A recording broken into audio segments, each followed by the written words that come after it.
Lieutenant general Asif Ghafoor को commander 12 core Quetta तैनात कर दिया गया। ISPR के मुताबिक लेफ्टिनेंट जनरल आसिफ गफूर को कमांडर 12 कोर कोयटा तैनात किया गया है। लेफ्टिनेंट जनरल आसिफ गफूर को शहीद लेफ्टिनेंट जनरल सरफराज अली हिलाल इम्तियाज़ की जगह तैनात किया गया है। लेफ्टिनेंट जनरल सरफराज अली 1 अगस्त को बलोचिस्तान में हेलीकॉप्टर हादसे में जाम शहादत नोश कर गए थे। लेफ्टिनेंट जनरल सरफराज अली शहीद का हेलीकॉप्टर खराब मौसम के बायस हादसे का शिकार हुआ था। दूसरी जानब चेयरमैन तहरीक इंसाफ इमरान खान कहते हैं कि चीफ इलेक्शन कमिश्नर और फैसले के खिलाफ सुप्रीम जुडिशल काउंसिल जाएंगे। इमरान खान ने कहा कि आज ECP के खिलाफ पुरअमन एहतजाज होगा, रेड जोन में नहीं जाएंगे। चेयरमैन तहरीक इंसाफ इमरान खान की जानिब से कहा गया कि फैसले में चीफ इलेक्शन कमिश्नर ने हमारी तौहीन की है। 2012 में कंपनी से फंड इकट्ठा किया, कानून 2017 में बना। चेयरमैन तहरीक इंसाफ ने यह भी कहा कि सिकंदर सुल्तान नाजा को लगाकर हमने बड़ी हमाकत की। PTI को फॉरेन फंडेड पार्टी कहकर झूठ बोला गया। PTI की इलेक्शन कमीशन के खिलाफ आज एहतजाज की कॉल। इस्लामाबाद में पुलिस, FC और रेंजर्स की भारी नफरी तागीनात। रेड जोन की जानिब जाने वाले रास्ते भी सील कर दिए गए हैं। रेड जोन दाखिले पर मुजाहिरीन से सख्ती से निमटने का हुक्म जारी किया गया है। इलेक्शन कमीशन के फैसले के खिलाफ तहरीक इंसाफ के एहतजाज के हवाले से सिक्योरिटी के सख्त इंतजाम किए गए हैं। इस्लामाबाद पुलिस, FC और रेंजर्स के 2000 जवान तागीनात होंगे, जबकि इस्लामाबाद पुलिस का इस मौके पर कहना है कि पुलिस एहलकारों को रेड जोन दाखिले पर मुजाहिरीन से सख्ती से निमटने का हुक्म दिया गया है, जबकि एंटी राइट्स फोर्स और रेंजर्स को भी रेड जोन में तागीनात किया जाएगा। इस्लामाबाद हाईकोर्ट तहरीक इंसाफ अरकान असम्बली के इस्तीफों की मरहलावार मंजूरी के खिलाफ दरख्वास्त पर समाअत आज करेगी। रजिस्ट्रार ऑफिस के एतराज़ात दूर कर दिए गए हैं। इस्लामाबाद हाईकोर्ट के कायम मकाम चीफ जस्टिस आमिर फारूक ने एक रोज़ कबल दरख्वास्त पर एतराज़ात दूर करने की हिदायत की थी।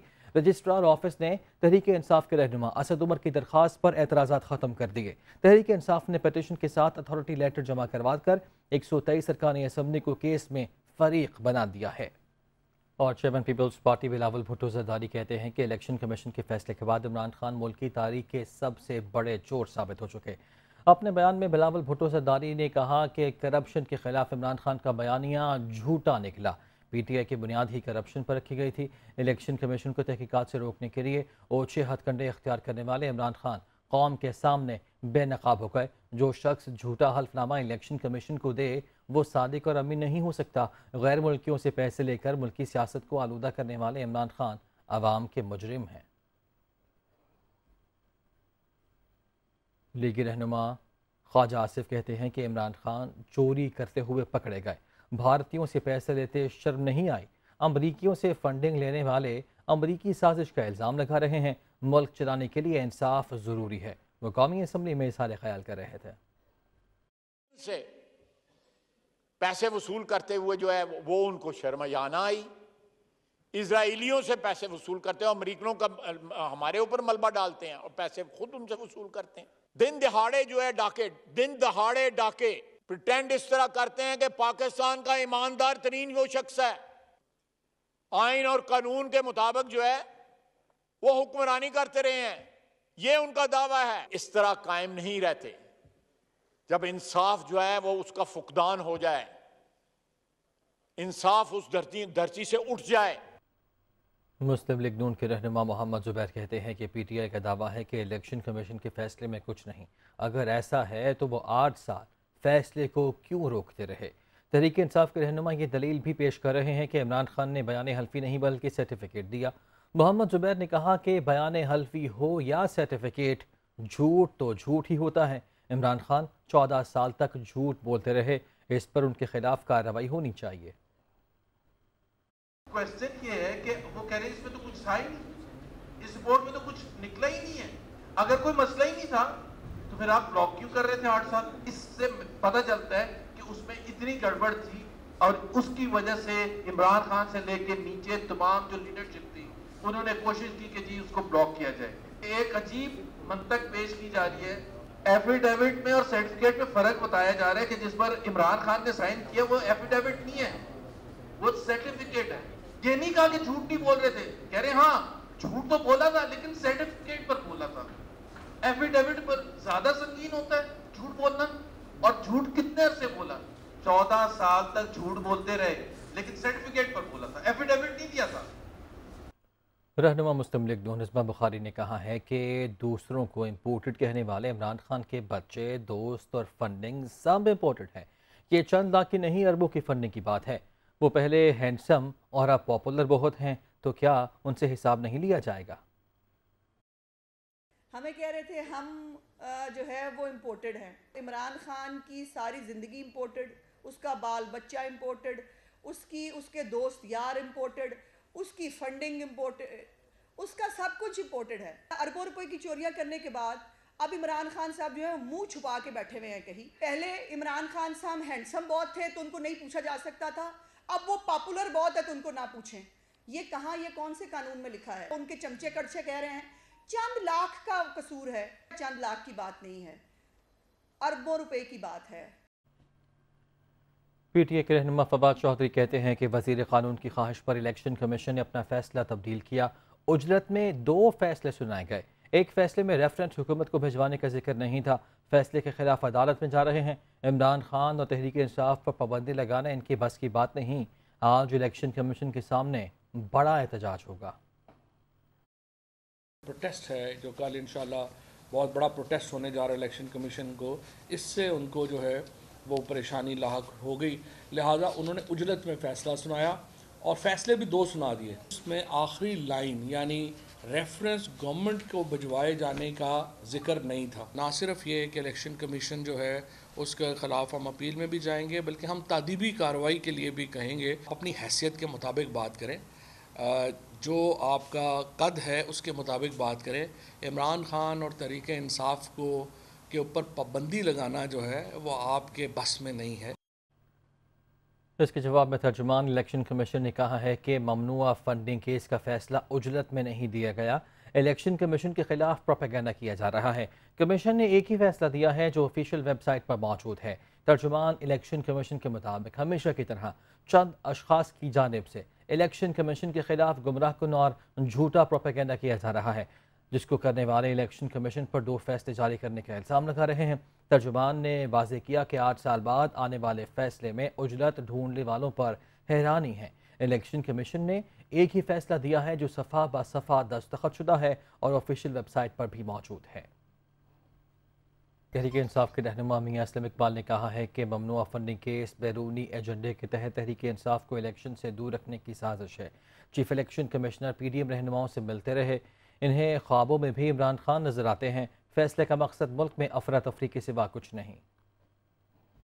मुतअद्दिद लोगों ने जिनका नाम प्रोहिबिटेड फंडिंग के अंदर था, उन्होंने उनके वीडियो क्लिप्स भी आपके सामने आ चुके हैं। बैरूनी एजेंडे के अंदर ये भी एक पॉइंट था कि किस तरह से वफाक की पार्टी को इलेक्शनों से दूर रखा जाए।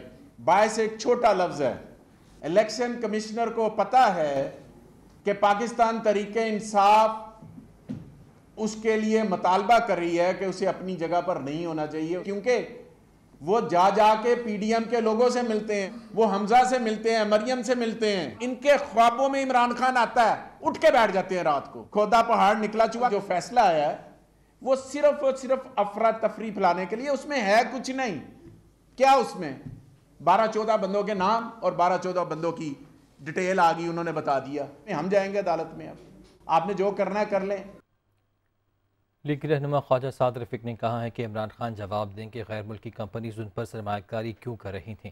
इमरान खान और उनके साथी जानते थे कि यह ममनुआ फंडिंग है। अब इमरान खान इलेक्शन कमीशन को गालियां दे रहे हैं। इमरान खान और उनके साथियों का मुकाबला करेंगे। जवाब दें, ये सवाल है कि ये गैर मुल्की कंपनियां, अमरीकी कंपनियां, गैर मुल्की शहरी आप पे किस खुशी में इन्वेस्टमेंट कर रहे थे। बड़े बड़े चालाक देखे हैं, लेकिन ऐसा होशियार चालाक नहीं देखा जैसा कि इमरान खान है। लेकिन आप देखें कुदरत उसे कैसे एक्सपोज कर रही है कि ये जो ममनुआ फंडिंग आपने ली है, आप फीडर में आपको पता था कि आप ममनुआ फंडिंग ले रहे हैं, आपको पता था कि आपको पैसे कौन दे रहा है। आपने 5 बार सर्टिफिकेट जमा कराया, हर साल झूठा सर्टिफिकेट। तो ये गलतफहमी निकाल दे इमरान खान उसके साथ कि ये लोगों को धमकाएगा, इसको धमकाने की इजाज़त दी जाएगी। हम हुकूमत में हो, हम हुकूमत में ना हो, हुकूमतें आती जाती रहती हैं, लेकिन हम सियासी हकीकत ना पाकिस्तान की। अगर ये समझता है कि ये धमकियां देगा और ये पाकिस्तान के आईनी इदारों को डराएगा, तो बिल्कुल जो पीडीएम है और जो ये पॉलिटिकल डेमोक्रेटिक पॉलिटिकल फोर्सेस हैं, ये दीवार बन के उनके आगे खड़ी होंगी। एहसन इकबाल कहते हैं कि इलेक्शन कमीशन के फैसले के बाद कौम को पता चल गया कि कश्मीर का सौदा क्यों किया गया। पाकिस्तान के दुश्मनों से फंड्स लेकर मुल्क में फसाद फैलाने की कोशिश की गई। उन्होंने कहा कि इमरान खान भारतीय शहरियों से फंडिंग लेते रहे।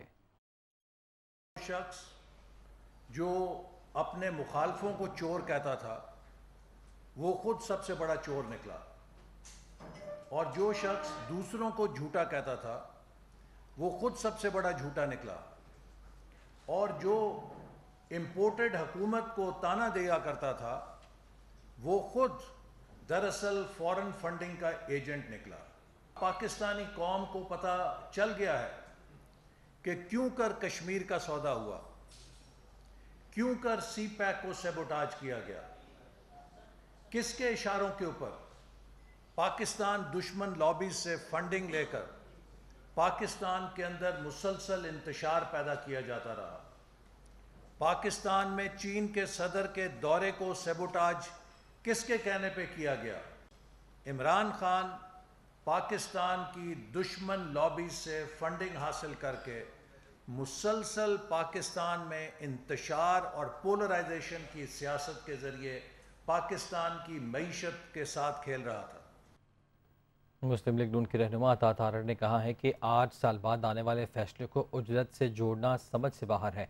क्या फवाद चौधरी चाहते हैं कि फैसला 80 साल बाद आता? इमरान खान मुनाफिकत की सियासत के चैंपियन बन चुके। इलेक्शन कमीशन फैसले के मुल्की मायशत पर भी खुशकुन असरात आना शुरू हो गए। वो इस्लामाबाद में न्यूज़ कॉन्फ्रेंस कर रहे थे। बच्चे imported, funding imported, agenda imported, और ताना हमें है। खान साहब, पाकिस्तान की तारीख में, आज तक पाकिस्तान की तारीख में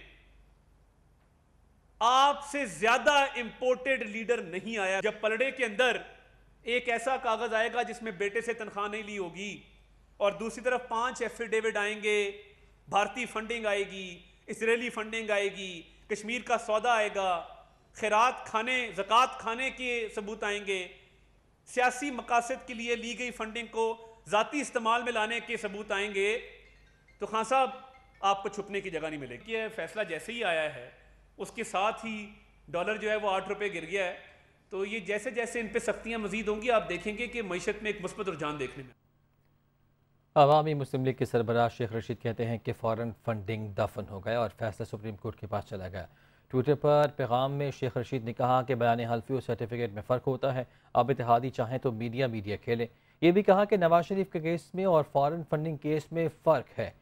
जो IMF से कर्जा भी ना ले सके उनकी खाक कारकर्दगी है। पानी और महंगाई के सैलाब के बाद ट्रांसपोर्ट भी बंद हो गई। अभी आपको बताएं कि पाकपतन में बाबा फरीदुद्दीन गंज शकर रहमतुल्लाह अलैह के दरबार पर PTA के चेयरमैन इमरान खान ने हाजिरी दी और उसकी तकरीबात में शिरकत की। तहरीक इंसाफ के चेयरमैन इमरान खान ने बाबा फरीदुद्दीन गंज शकर रहमतुल्लाह अलैह के दरबार पर हाजिरी के दौरान मुल्क की तरक्की और खुशहाली और अमन व सलामती के लिए खुसूसी दुआएं की। साबिक वज़ीर आज़म ने उर्स की तकरीबात में भी शिरकत की। इस मौके पर शहबाज गिल भी साबिक वज़ीर आज़म के हमरा थे। मुत्तहिदा कौमी मूवमेंट के कन्वीनर डॉक्टर खालिद मकबूल सिद्दीकी ने कहा है कि कराची में दुरुस्त मरदमशुमारी से शहरियों का रियासत पर एतमाद बढ़ेगा। गुज़िश्ता मरदमशुमारी के अदाद शुमार दुरुस्त नहीं हैं। उन्होंने क्या कहा, आगे देखते हैं। 2018 में भी 10-15 साल से पाला जाने वाला एक प्रोजेक्ट मुकम्मल तौर पे नाकाम हुआ। आप हमें दीवार से लगा चुके, पिछले सेंसस में दीवार में चुनवा चुके, लेकिन आपकी अपनी हर तरह की दीवारें कमज़ोर हो गई हैं। इस दफ़ा आप हमारे घरों में हमें गिनने नहीं आए तो हम सड़कों पे आके अपने आप को गिनवा लेंगे। तमाम अरबाब इख्तियार से और इलेक्शन कमीशन से भी कि इस हवाले से कोई डंडी मारी गई तो कराची फिर डंडा बरदार होकर। आगे बढ़ते हैं, रुख करते हैं कारोबार की दुनिया का। एक्सचेंज रेट में उतार चढ़ाव। स्टेट बैंक ने एक्सचेंज कंपनीज और बैंकों के फॉरेन एक्सचेंज ऑपरेशंस की निगरानी सख्त करने का फैसला किया है। स्टेट बैंक के इलामी के मुताबिक फैसला एक्सचेंज रेट में उतार चढ़ाव और सारिफिन को दरपेश परेशानी के बायस किया गया। ज़वाबित की खिलाफ वर्जी पर 2 एक्सचेंज कंपनीज की 4 ब्रांचेस के ऑपरेशन मुअत्तल किए गए हैं। कुछ अर्से कबल बाज़ एक्सचेंज कंपनीज पर जुर्माने भी आयद किए गए थे। ज़रूरत पड़ी तो मज़ीद इक़दाम और सख्ती भी की जाएगी। खिलाफ वर्जी पर कुछ एक्सचेंज कंपनीज की 13 फ्रेंचाइजीज बंद कर दी गई थीं।